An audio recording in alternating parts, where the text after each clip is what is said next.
Olá, professores. Hoje nós estamos aqui para estudar sobre a lição 9, a esperança no luto, o arrebatamento dos fiéis, da nossa revista Amadurecendo na Esperança, exposição de 1 Tessalonicenses, onde nós vamos tratar um pouco sobre o arrebatamento, mas principalmente sobre como os tessalonicenses estavam lidando com o fato de que alguns irmãos estavam morrendo e o fato de Jesus voltar e esses irmãos já estarem mortos, ou o que eles iam fazer em relação a isso. Tinham algumas dúvidas para com esse assunto.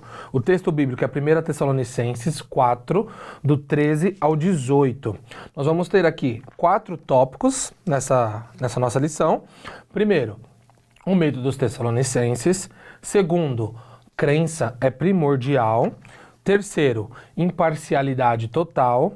Quarto, não se apegue aos detalhes. Essa é uma lição que começa a ter uma ideia basicamente bem fixada sobre como as pessoas veem o livro de 1 Tessalonicenses, até os 2 livros, né? As 2 cartas de Tessalonicenses, porque na maioria das vezes eles apenas enxergam essas 2 cartas como se fossem cartas mais puxadas para o lado escatológico. Nós temos muitas coisas escatológicas na carta, nós temos a cada finalização de capítulo uma tirada escatológica que o apóstolo Paulo vai colocar sobre esperança, sobre algumas outras coisas, mas que nós, durante essa revista, nós conseguimos ver que tem muita coisa que não envolve diretamente a escatologia, ou no sentido de, não só como um termo técnico, mas no sentido de volta, dia do juízo, em relação a essas coisas. Tem muita coisa que não está ligada a isso que nós podemos estudar. Nós estamos na lição 9 e praticamente durante todo esse tempo nós nem tocamos basicamente no assunto sobre volta de Cristo. Tem um tópico aqui, outro tópico ali de que Paulo vai chamando, mas não como assunto central. Nós chegamos aqui a um ponto onde as próximas 2 lições, essa e a próxima lição, nós vamos tratar sobre esses assuntos especificamente.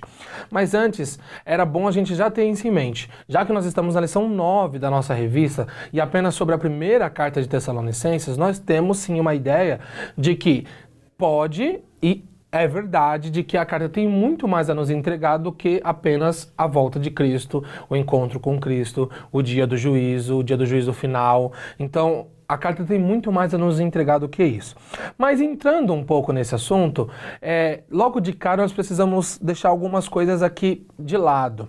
Nós vamos tratar sobre isso no tópico 4, mas antes, como introdução, a gente precisa entender uma coisa. Às vezes a gente sistematiza coisas que nem sempre são sistematizadas.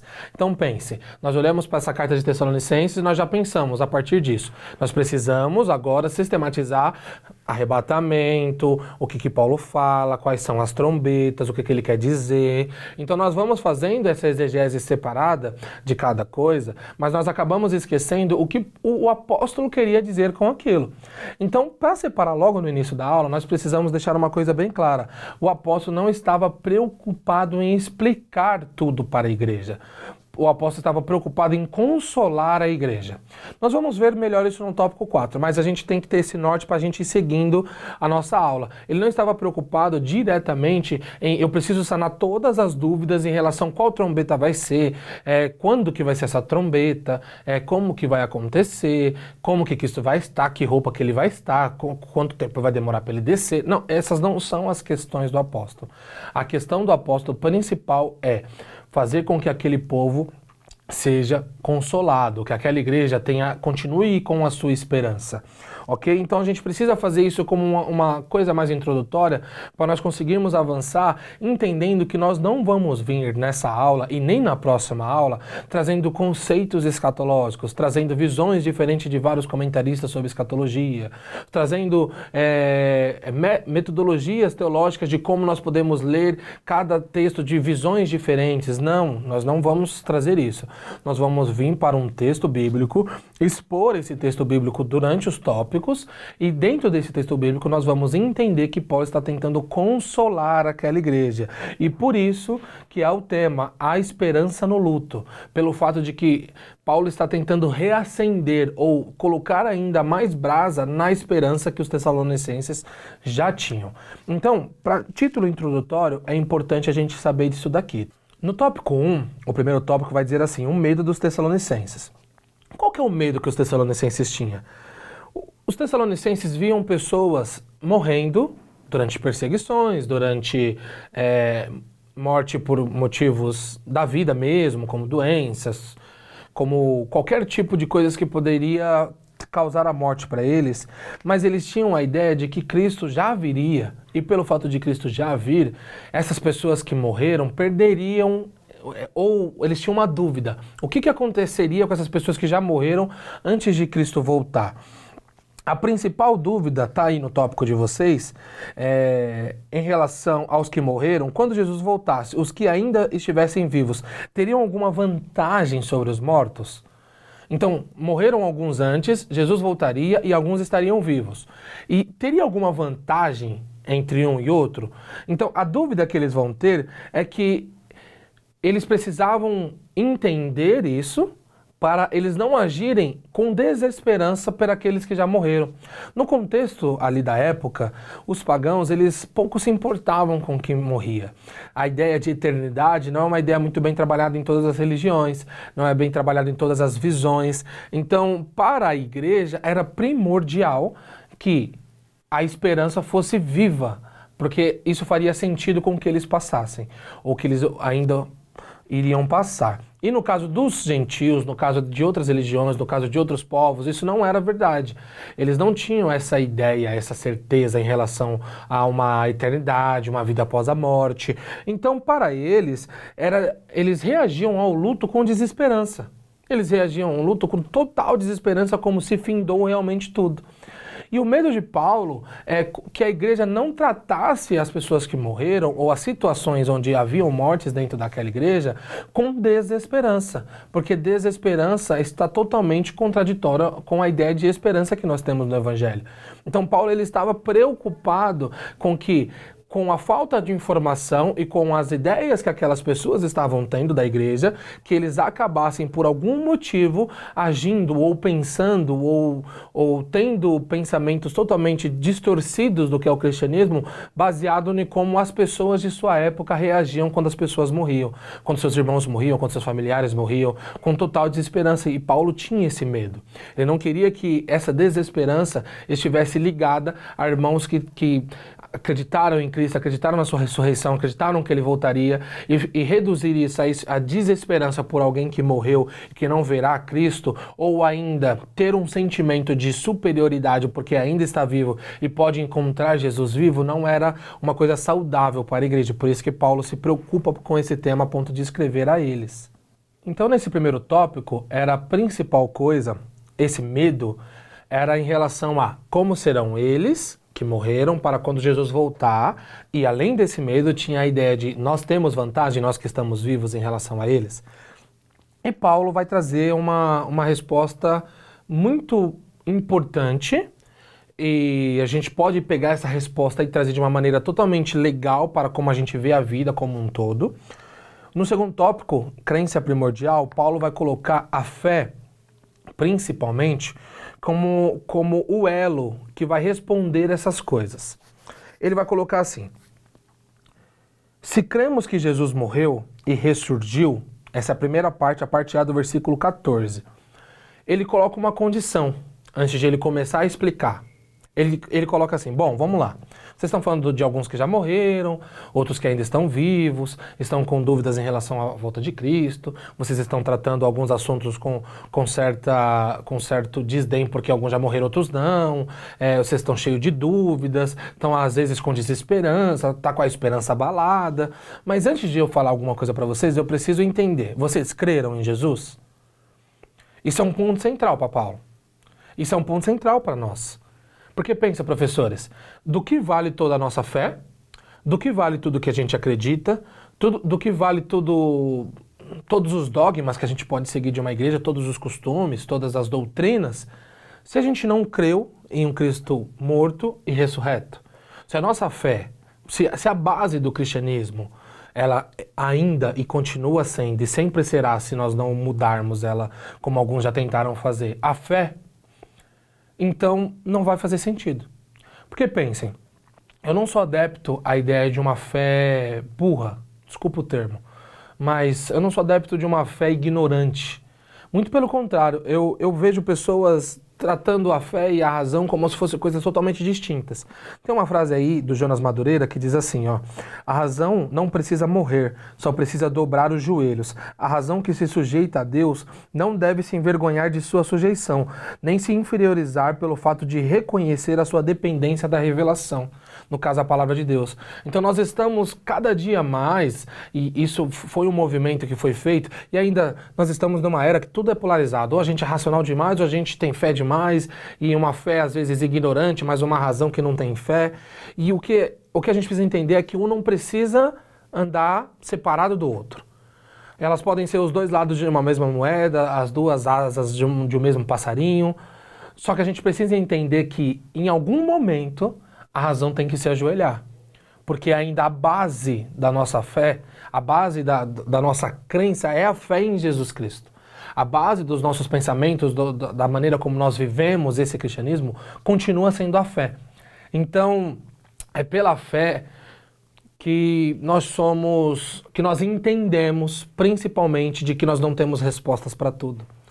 E talvez é aí onde é o limite da razão. Precisamos sim entrar, estudar a Bíblia. Isso não é nem bom, isso é essencial. Nós precisamos ter o entendimento do que o texto quer dizer. Isso aqui que nós estamos fazendo, aula de escola dominical, subsídio para vocês, aquilo que vocês vão passar para alunos de vocês, é muito pautado pelo fato da importância de nós estudarmos, de nós termos uma razão além da fé, de nós racionalizarmos um pouco aquilo que nós acreditamos, de nós tentarmos arrumar jeitos ou arrumar ferramentas, talvez essa seja uma palavra melhor, arrumar ferramentas para poder explicar, para que a pessoa possa receber aquilo e falar, nossa, eu entendi. É isso que é a fé, é isso que Jesus fez, é isso que ele representa para você, é isso que faz de você diferente. Óbvio, né, professores, que nesse meio está a ação do Espírito Santo, mas encontrar essas ferramentas, fazer com que a pregação seja ouvida, fazer com que as pessoas entendam o que nós estamos falando, sim, são movimentos racionais. Pensamentos que nos fazem expor aquilo que nós entendemos.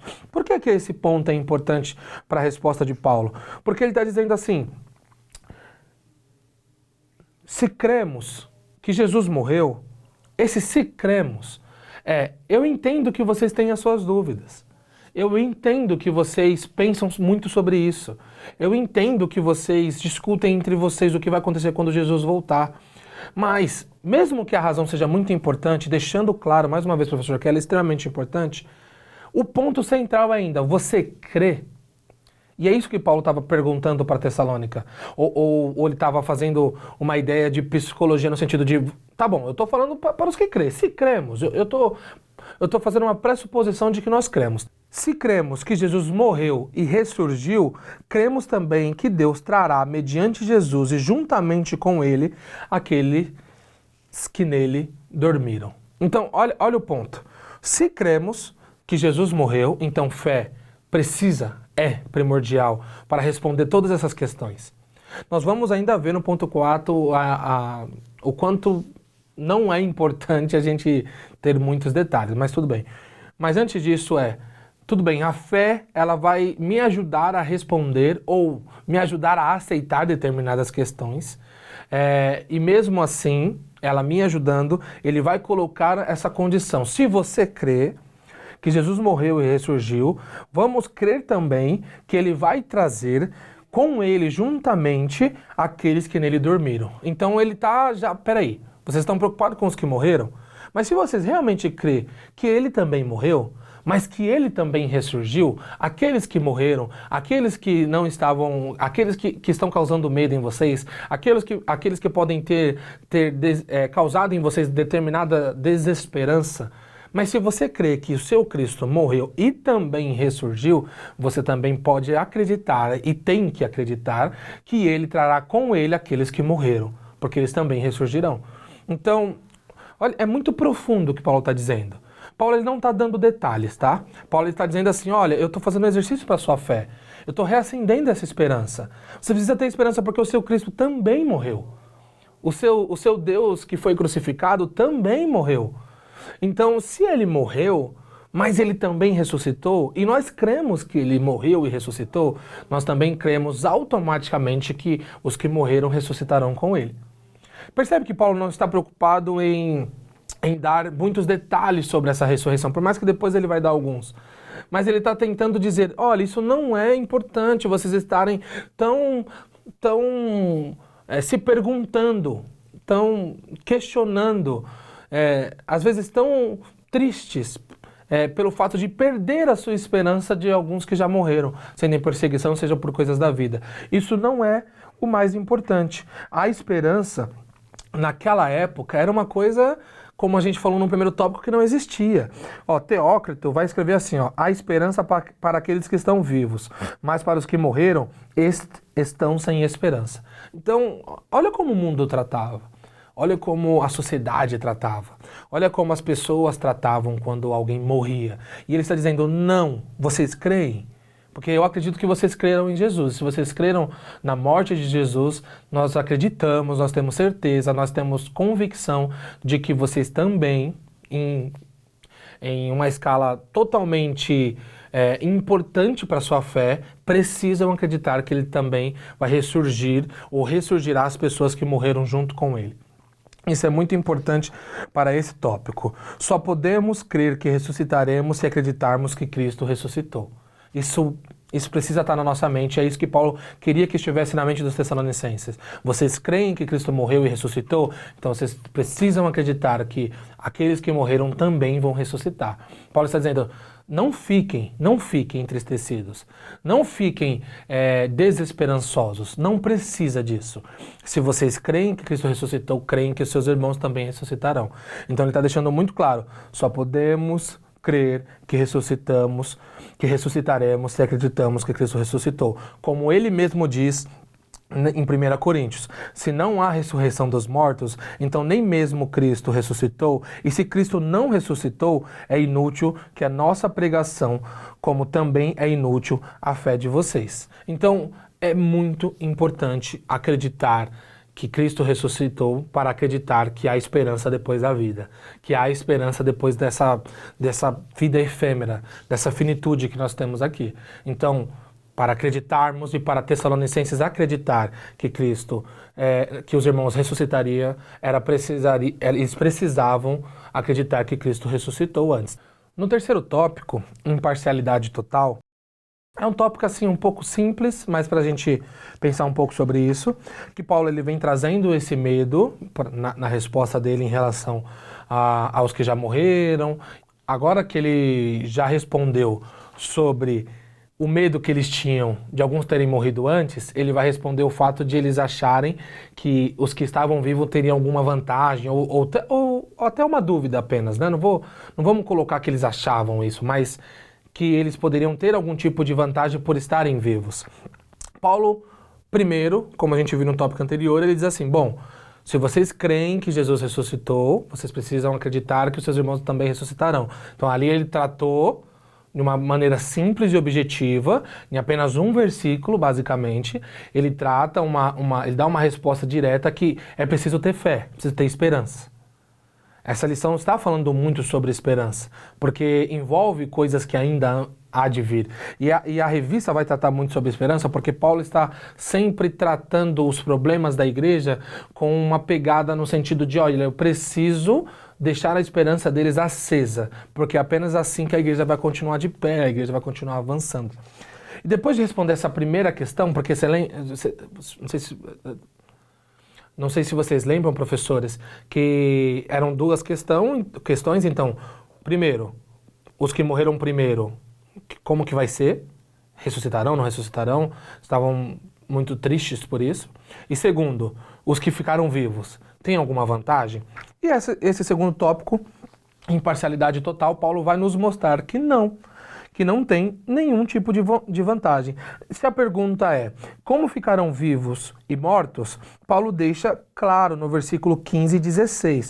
O versículo 15 e 16 aqui, ó, vai dizer assim: pois dada a ordem com voz de arcanjo e o ressoar da trombeta, o próprio Senhor descerá do céu, e os mortos em Cristo ressuscitarão primeiro. Depois disso, os que estivermos vivos seremos arrebatados juntamente com eles nas nuvens para o encontro com o Senhor nos ares, e assim estaremos com o Senhor para sempre. Então, olha isso, eles estavam com medo dos que já morreram. E Paulo ainda vai dizer, não, calma, além de vocês precisam ter esperança, eles ainda vão ser ressuscitados primeiro. Não tem risco de eles não participarem da glória de Deus, do momento de glorificação em que nos encontraremos com Jesus. E além disso, ele vai dizer assim, mas logo depois, nós que estamos vivos, também nos encontraremos com ele, também seremos arrebatados e todos juntos viveremos com ele eternamente. Então, o que Paulo está ecoando aqui é uma eternidade imparcial, não levando em consideração, no momento em que Cristo voltar, no momento que a trombeta tocar, ele não está levando em consideração quem vai estar na frente, os vivos ou os mortos. Isso aqui ele não está colocando uma escala, uma competição. Olha, tá vendo como os mortos vão vir primeiro? Ele está dizendo, olha, não fiquem com medo. Além disso, eles ainda vão vir primeiro, mas logo em seguida nós estamos juntos. O que ele está tentando colocar é que não tem nenhuma vantagem entre os que estão vivos e os que estão mortos. A vantagem principal, e nem é vantagem, na verdade é o único caminho, é ter crido em Jesus. Os que creram em Jesus, iremos nos encontrar com Ele, nós vamos nos encontrar com Ele. Então, para Paulo, ele não estava tentando explicar em nenhum momento, sobre quem está acima e quem está abaixo. Quem está vivo tem alguma vantagem, quem está morto tem alguma desvantagem. Paulo está dizendo, não. Vocês estão com dúvidas que não fazem o mínimo sentido. Se vocês creram, fiquem tranquilos, vocês estarão junto com Jesus no momento a que ele vier buscar a igreja dele. Paulo deixa claro aos Tessalonicenses, todos os que creram participarão da gloriosa volta de Jesus Cristo. Nesse momento, no meio aí desse tópico, tá? No segundo parágrafo, nós vamos puxar um ponto assim para a nossa atualidade, que eu não vou ficar muito tempo nele, que vai dizer que como as pessoas querem, hoje em dia tem uma comercialização do céu muito grande. E não só hoje em dia, como nós vimos lá com Lutero, na Reforma Protestante, como aconteceu durante muito tempo na história da igreja. Como se nós tivéssemos poder em ter alguma vantagem no céu, como se nós tivéssemos estar na frente de determinadas pessoas lá com Jesus e como se a gente pudesse, por meio das nossas obras, nos colocar nessa vantagem. Hoje em dia nós vemos em algumas igrejas até pastores que vendem um pedaço do céu.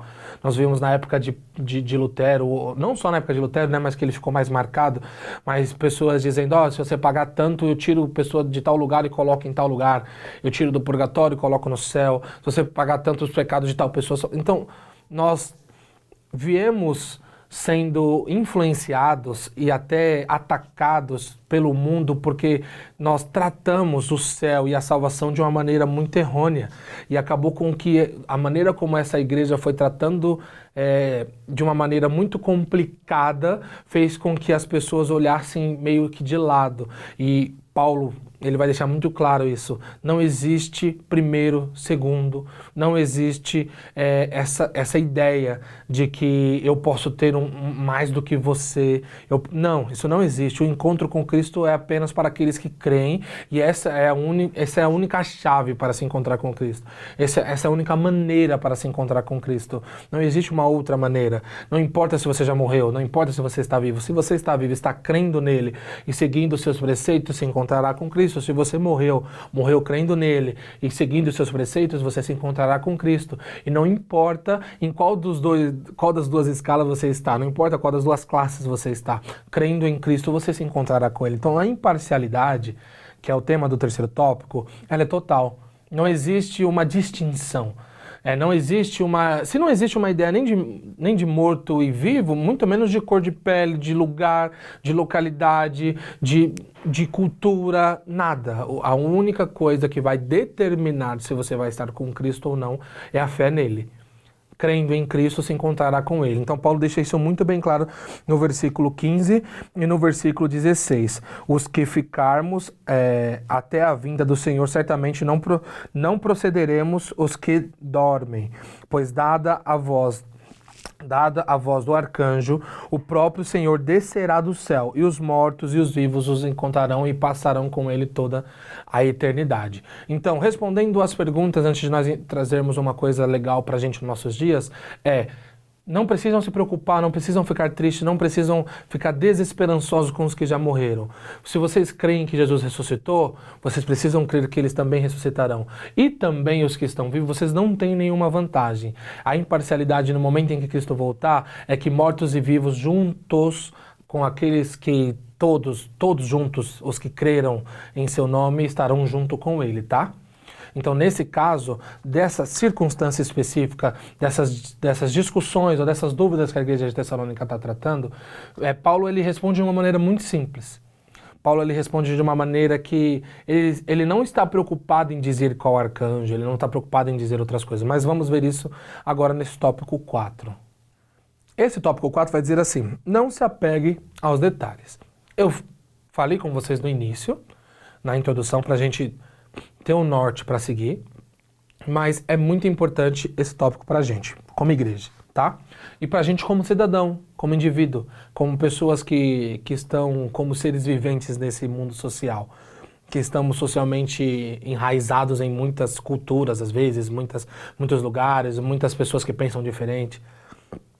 Paulo não está preocupado em fazer uma teologia da escatologia aqui. Esse não é o foco de Paulo. E às vezes a gente acaba, infelizmente, reduzindo determinadas questões, determinadas perguntas para como se elas fossem essenciais, sendo que elas não são essenciais. Porque se fosse essencial para a nossa fé, ele se preocuparia, ele daria os detalhes, ele falaria, é isso, acontece dessa maneira, é literal, vai ser dessa maneira. Não, ele não está preocupado com isso. Paulo não está preocupado com isso. E aqui, eu não estou querendo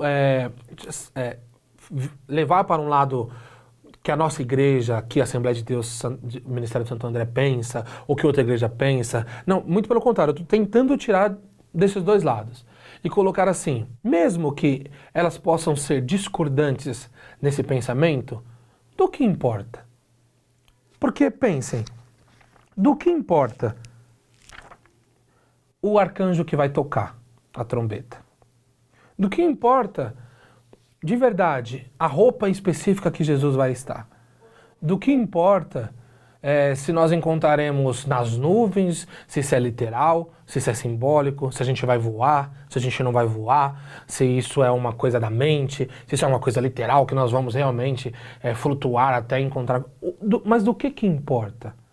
Porque o que deveria importar para nós, nesses versículos, e assim estaremos com o Senhor para sempre.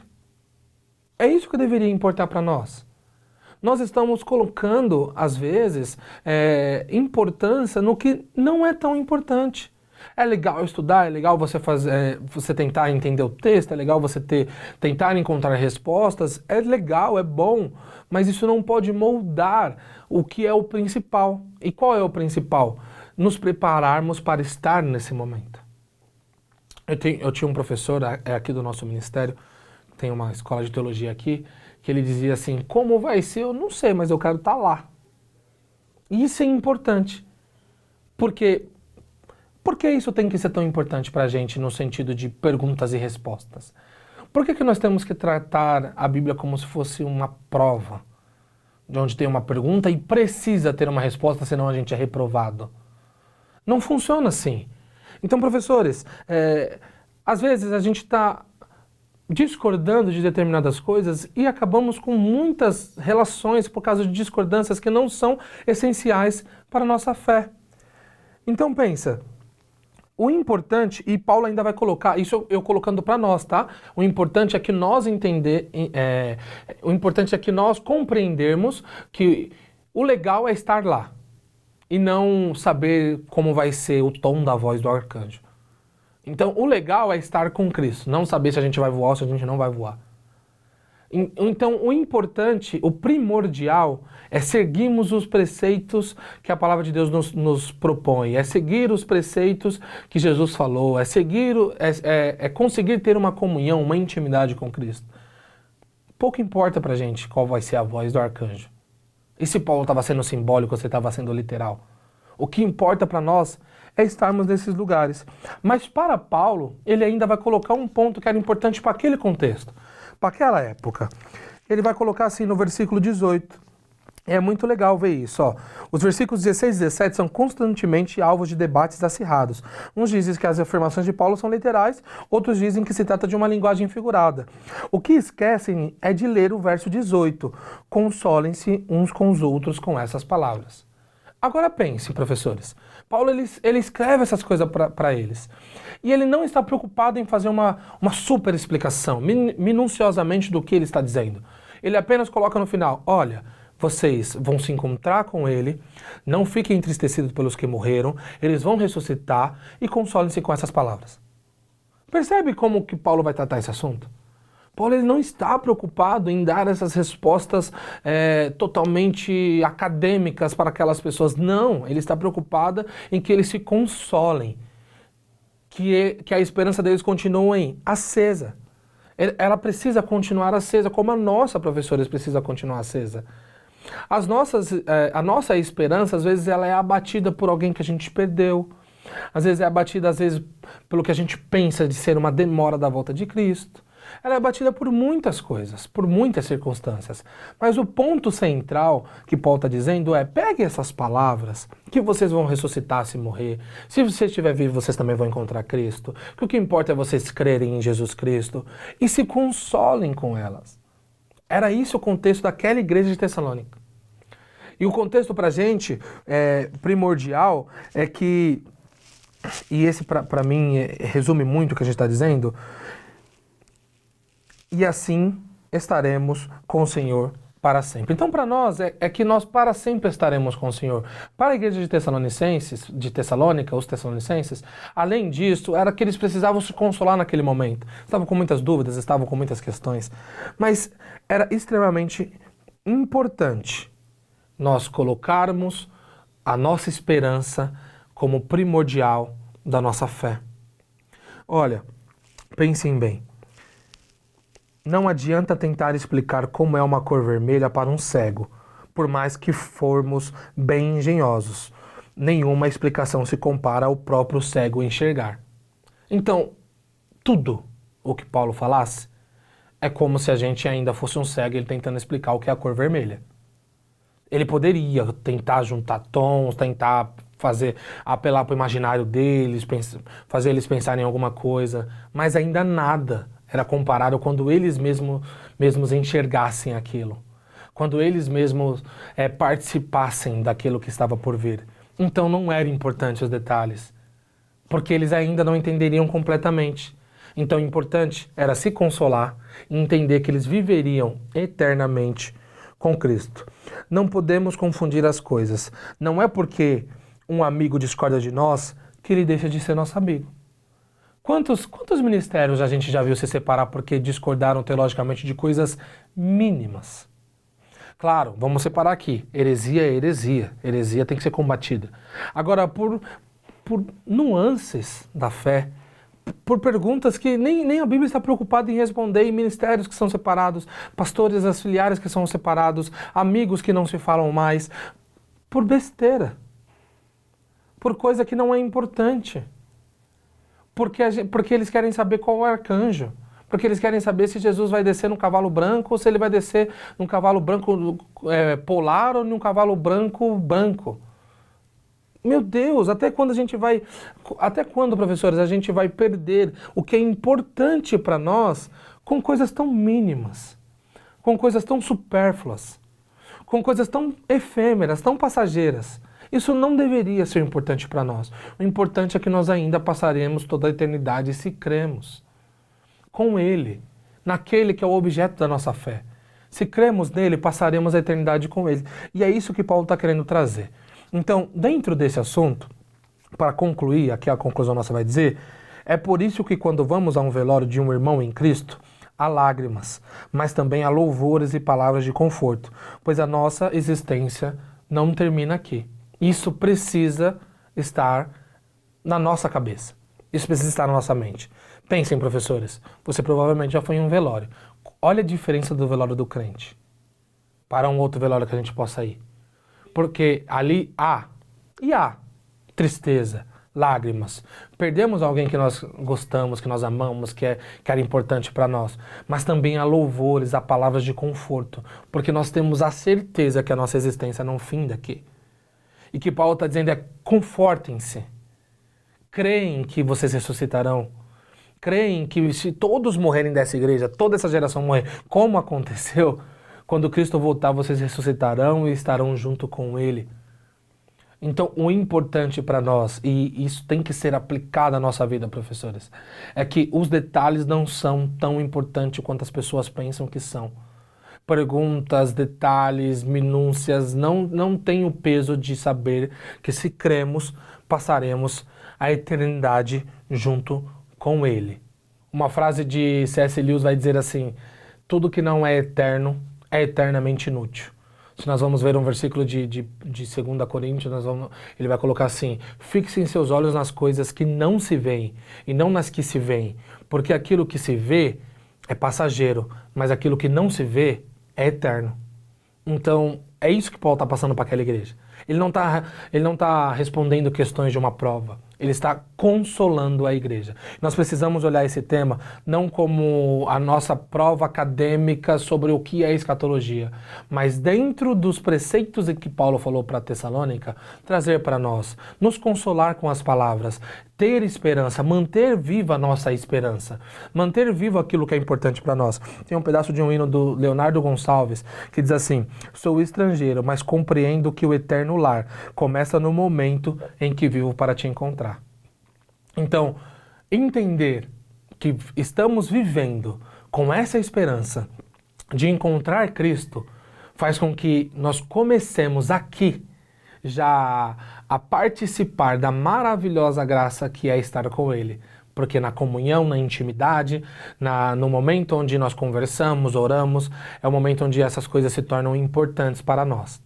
Ok? Então essa foi a nossa lição 9, que nós possamos ter o foco certo no que ela quer dizer, principalmente sobre consolação e sobre a esperança. A esperança no luto, o arrebatamento dos fiéis. Até a próxima aula, professores. Deus abençoe vocês.